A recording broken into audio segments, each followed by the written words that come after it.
Recuerdo perfectamente la conversación. Era finales de 2021 y un amigo, con los ojos iluminados por la fe de un converso reciente, intentaba convencerme de que un archivo JPEG de un mono fumando era una inversión más segura que el oro. No un mono cualquiera, claro. Un mono tokenizado, único e irrepetible, verificado en la blockchain. Me dijo que era el futuro del arte, de la propiedad y probablemente de la humanidad misma. Yo, mientras tanto, solo podía pensar que ese mono tenía la misma cara de aburrimiento que yo sentía en ese momento. Avancemos rápido hasta hoy. Según un informe reciente de Dapp Gamble, el 95% de las más de 73,000 colecciones de tokens no fungibles, NFT, que analizaron, tienen una capitalización de mercado de 0 ethers. 0. Unos 23 millones de personas tienen en sus carteras digitales activos que hoy valen menos que el aire que respiramos. Pasamos de un mercado que movía 2.800 millones de dólares al mes en su pico a un silencio casi sepulcral. La pregunta no es ¿qué pasó? La pregunta es cómo demonios llegamos a creer que un recibo digital de un dibujo, hecho en 5 minutos, era el nuevo renacimiento.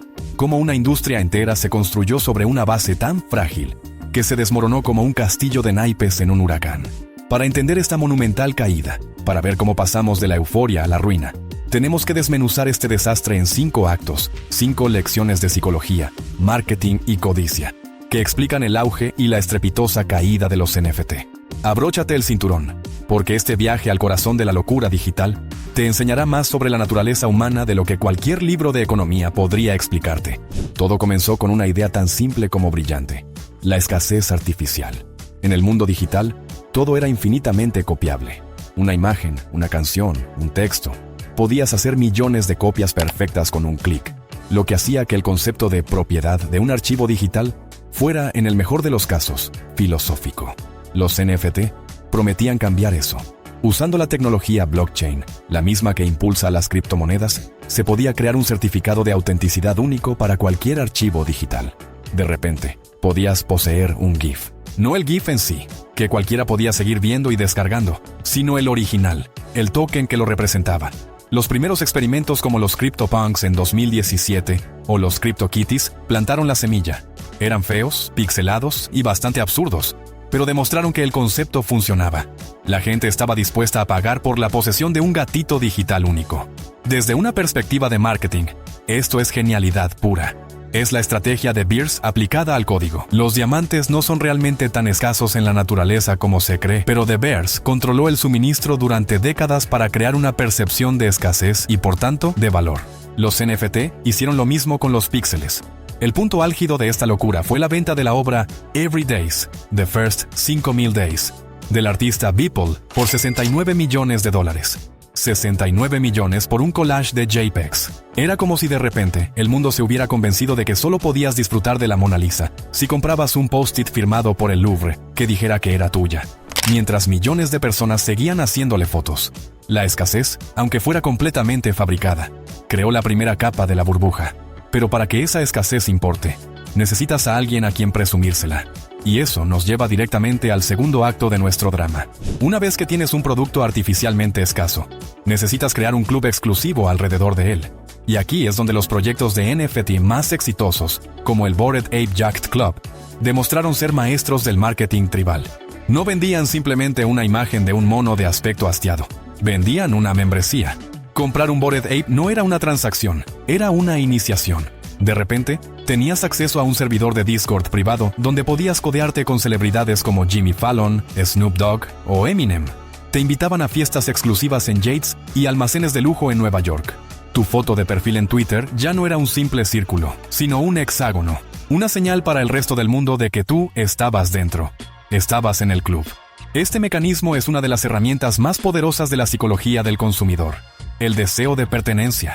Los humanos somos seres sociales, y la necesidad de formar parte de un grupo es primordial. Los NFT aprovecharon esto de forma despiadada, impulsado por el motor más potente de la era digital, el FOMO. Veías a gente en redes sociales multiplicando su dinero por 100, entrando en círculos exclusivos y viviendo una vida de lujo digital. ¿Cómo no ibas a querer una parte de eso? El costo de adquisición de cliente era prácticamente nulo. Los propios clientes se convertían en evangelistas, presumiendo de su pertenencia al club y atrayendo a nuevos miembros. Tener un mono de esos como foto de perfil era el equivalente digital a aparcar un Lamborghini en la puerta de una discoteca. No te lleva a ningún sitio más rápido, pero envía una señal de estatus muy clara. El valor no estaba en el arte, estaba en la entrada. Con la escasez ya establecida y una comunidad ferviente funcionando como una máquina de reclutamiento, solo faltaba un ingrediente para que la burbuja alcanzara la estratosfera. Una cantidad absurda de dinero sin nada mejor que hacer. El contexto lo es todo, y el boom de los NFT no ocurrió en el vacío. Sucedió durante una tormenta perfecta de factores económicos y sociales.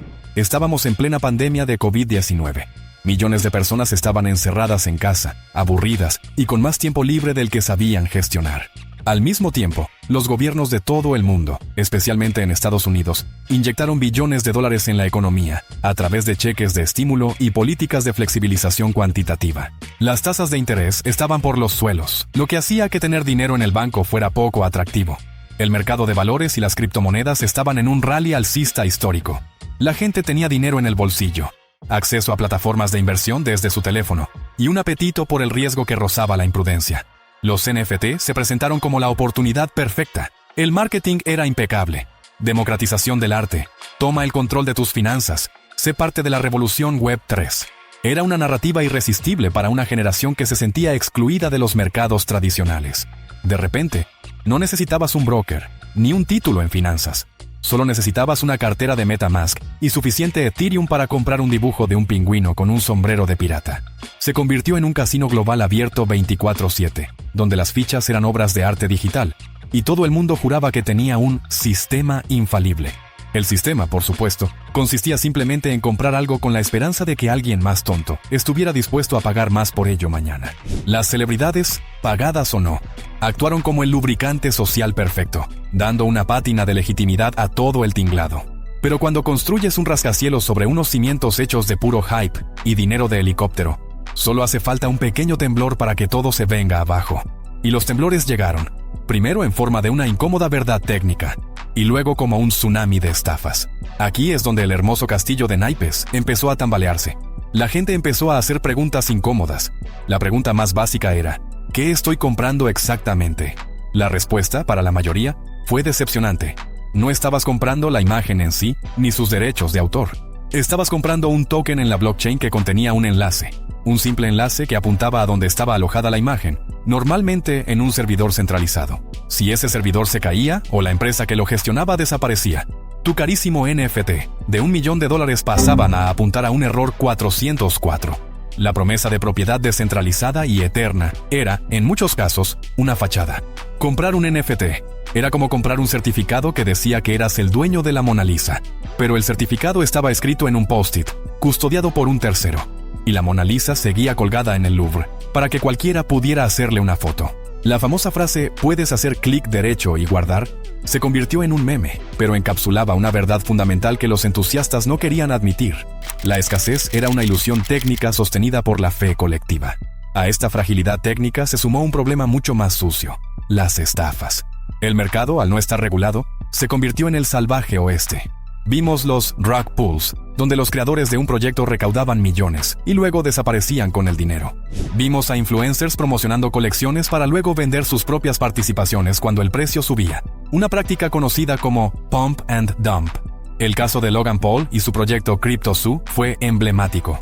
Prometió un juego revolucionario y entregó un producto roto, dejando a sus seguidores con pérdidas millonarias. Proyectos como Pixelmon recaudaron $70 millones prometiendo un juego de alta calidad y acabaron entregando un arte tan ridículamente malo que se convirtió en un chiste.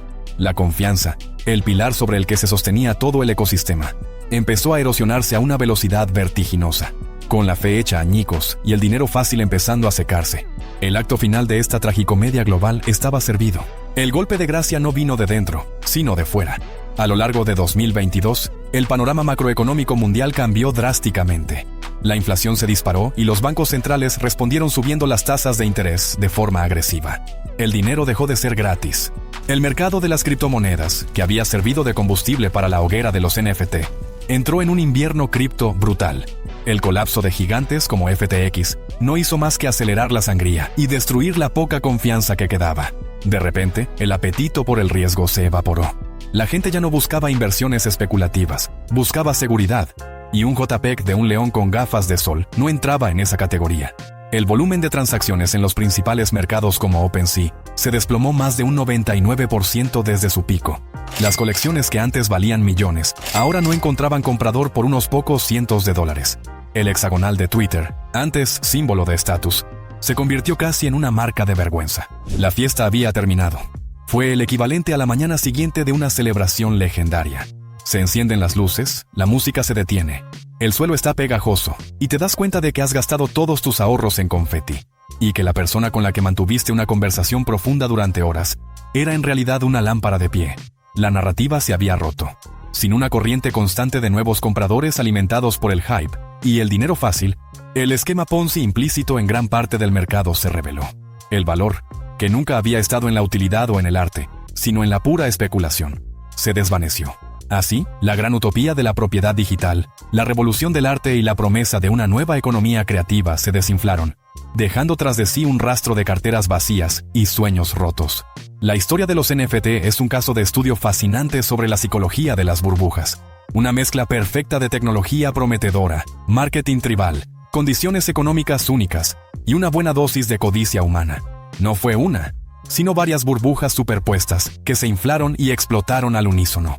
Pero, ¿hemos aprendido algo? ¿Crees que los NFT volverán de alguna forma, quizá con una utilidad real esta vez? ¿O fue solo un delirio colectivo destinado a no repetirse? ¿Llegaste a comprar alguno? Cuéntamelo en los comentarios. Prometo leerlos todos y no juzgar demasiado. Por cierto, tienes que ver este increíble análisis. Es, en esencia, la misma historia sobre vender humo a precio de oro. Te sorprenderá ver los paralelismos. No tiene desperdicio.